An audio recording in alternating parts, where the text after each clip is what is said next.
So when you're doing a full face makeover, the first thing you want to do is prep the face. Prepping includes shadow base, priming. I start with the eyes first.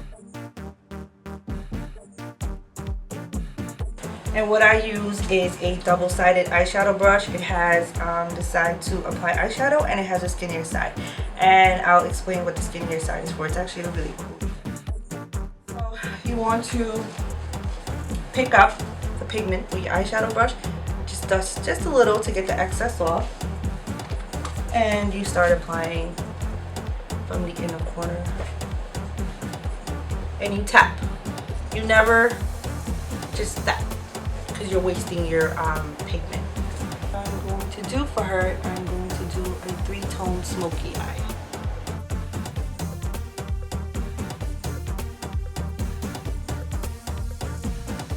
So the brow fill that I use is actually a wax and a powder. I always start with the back of the eyebrow. And you work your way towards the arch. I use an angle brush. This angle brush, it's slanted. You use the tip of the slant towards the inner corner of the brow and you work your way towards the back. So it's like this.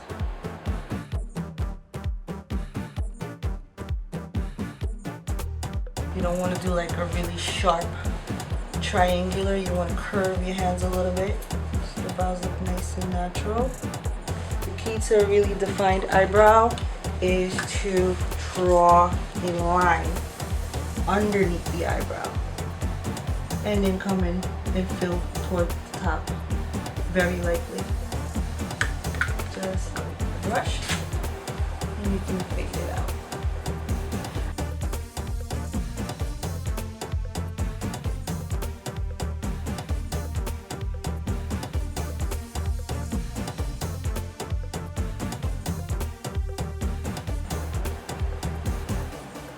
And I had a question for you. Do you apply toner to avoid makeup from entering open pores?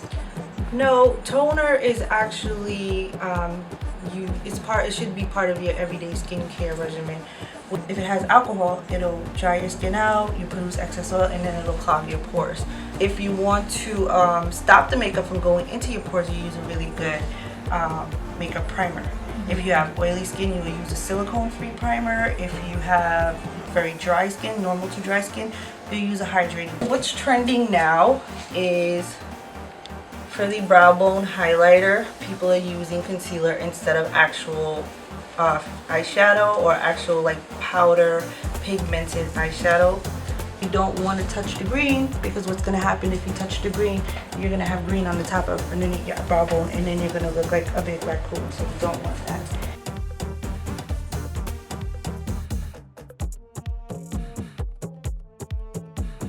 It's okay if it comes out a little bit outside of the lid. That's fine, because I'll show you how to clean that up. What some people do as well is they'll probably use like a makeup sponge when applying the eyeshadow, so it'll give you that straight sharp edge, but I like to use it with the foundation brush, so you can do either or. So depending on which color you want to be stand out more, if you want the gold to stand out more, you can use a little gold and come into the green. If you want the green to stand out more, you'll use the green and come in with the gold. In this case, I want the gold to stand out a little bit more, so I'm going to use the gold and work towards the top.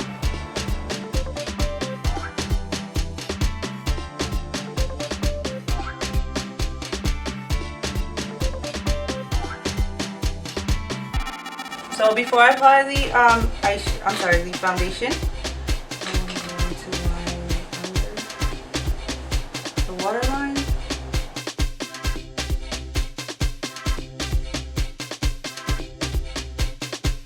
This is the side I use to apply the eyeshadow, and this is a little skinnier side. So if you want to make the waterline pop, you have a little eyeshadow, look up it, and you just apply a little eyeshadow.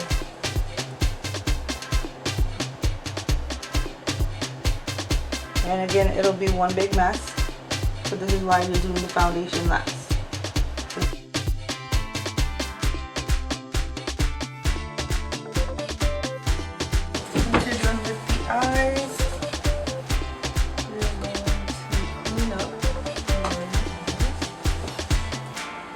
makeup wipe. I like to wrap my finger around the makeup wipe to be a little bit more precise.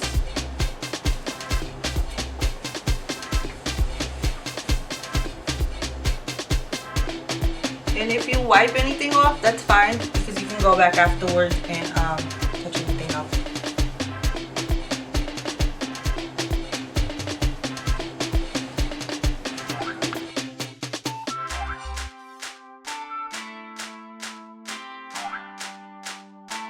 So what you want to do is take a latex sponge and apply it.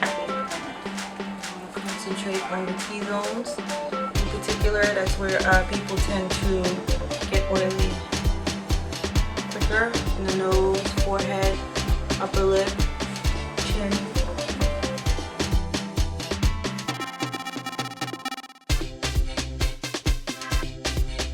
If you look at the foundation brush, I'm using a straight angle foundation brush, and I'll show you why in a second. Let me trick with the eyeshadow. So you can conceal, but because I use this water-based foundation, I'm not going to go to use a concealer.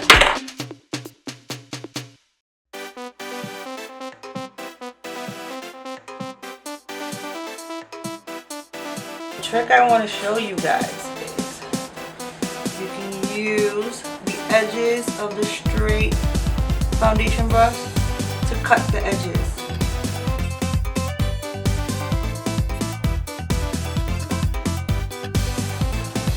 So if you look at this palette, it's just one shade darker. Just want to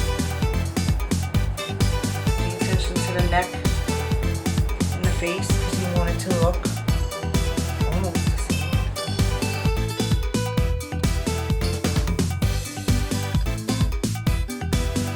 So what I'm doing is I'm highlighting her cheekbones before I apply the blush.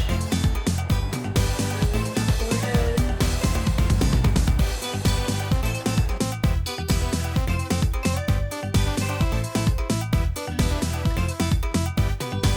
So when you're applying blush, you stay right on the cheekbone. If you notice, what I did was I highlighted her cheekbone, her upper cheekbone, and I'm applying the blush underneath.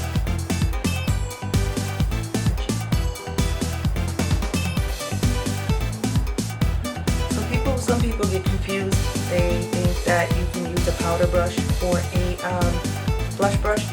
In order to get like that nice chiseled cheeks, you have to use a blush brush. And if you notice that, or they'll use an angle brush. See, the angle brush is sort of, it's just like the brow brush, where it's longer at the tip and shorter at the bottom, where this is more flat and ovalish, and this is what will give you a nice cheekbone. This will just give you an angle where it's more blush here and it's less blush once you get to the top. So you want to use an actual blush brush.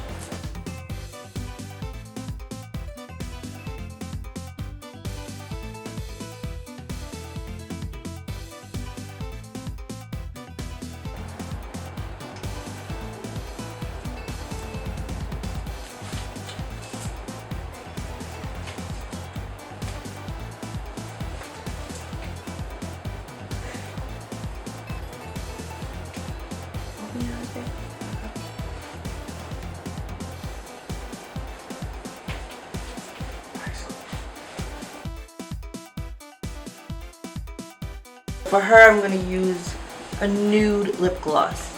Her eyes are gold and it'll go nice with the green. When you're lining your lip, you can go one shade lighter than what the color is. You can do maybe one shade darker, but never anything that's dramatically too dark.